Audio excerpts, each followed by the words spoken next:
Je prie un frère ici qui avait l'amour de Dieu et qui s'est retrouvé en train de faire les choses du monde, qui est conformiste, qui est légaliste. Le Seigneur nous a amenés dans le relationnel avec notre Dieu. Je prie pour un frère. J'interpelle un frère qui avait abandonné ce chemin de revenir à la raison. Aujourd'hui, certains hommes, se prénommant hommes de Dieu, enseignent à ces hommes, à ces enfants, les choses du monde. Certains hommes de Dieu enseignent à ces enfants les bénédictions matérielles, mais ne préparent pas le cœur à rencontrer le Seigneur Jésus-Christ.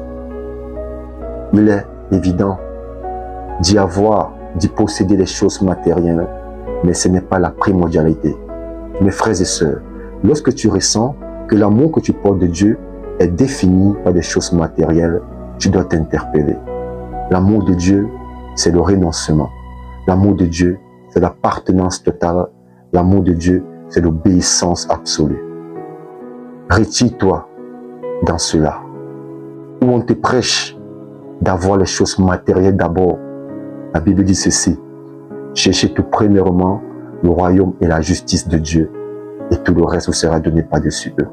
Alors, si tu es quelque part où on te prêche seulement le monde, le système du monde, les choses matérielles, les richesses mondaines, les possessions mondaines, que ton esprit t'interpelle. Tu n'es pas de ce monde. Dieu a mis en nous la pensée de l'éternité, et tu es fait pour rencontrer ton Dieu. Tu es envoyé sur la terre pour impacter et pour préparer ton retour. Car nous tous, un jour, nous serons soumis à la vanité.